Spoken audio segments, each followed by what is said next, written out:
Hey y'all, again, I don't have any content for you this week as far as working on the house, but I did figure I'd show you guys a little bit about corner beads because this house was built in 51. It's right after they started really learning how to use drywall. Drywall had been around for a while, but they didn't start really using it until after the war. So the corner beads are vastly different than they are in a modern house. And so let me show you a little bit about that right here. For starters, you can see just the drywall itself is in much smaller sheets, much narrower. And like you can actually see the tape falling in the dining room, which is right below us, because that's just the tape wasn't all that great back then.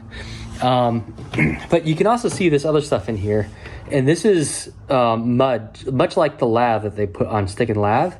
They still did a lot of covering drywall with that stuff.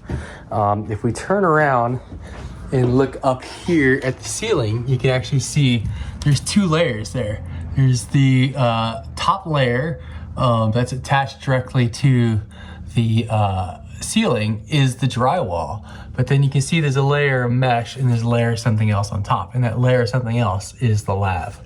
That's just kind of mudded on top, just kind of like a stick and lath place. So their corner beads were a lot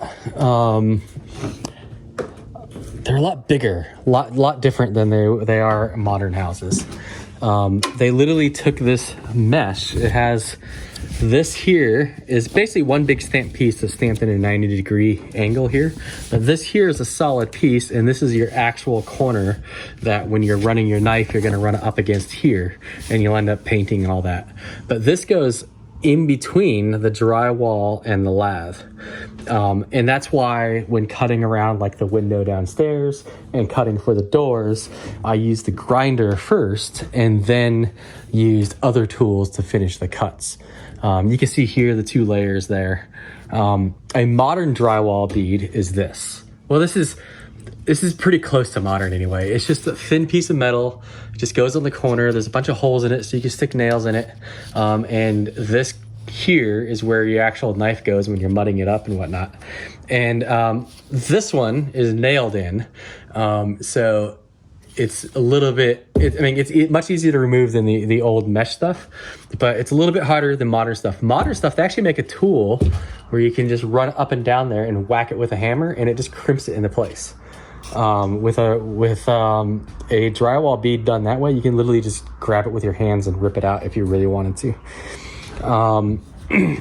But yeah, that's a big difference in techniques. And these, I don't know when these small beads came out, but this is taken from the creepy shower room. So my guess is that room was built in the 60s or early 70s. So, 20 years, somewhere along there, they came up with that. I haven't seen modern drywall beads anywhere else in the house yet.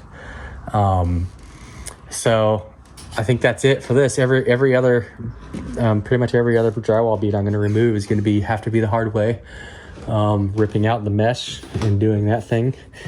You can see here how it's kind of embedded in there. There's a nail holding something in there, but yeah, the mesh is drywall, mesh, and then mud over the top of that. So it makes it a real pain in the ass. The owner of my company is a firefighter, and he said this stuff is the bane of his existence, just because it's such a pain to deal with in a fire. It doesn't want to go anywhere. Actually, the rusty stuff is easier to remove, the water damage stuff, than the stuff that's in good shape. But yeah, that's it for drywall beads. I think I'll have some actual content for you next week. Thanks for hanging in there, and glad to see you guys sticking around. Thanks.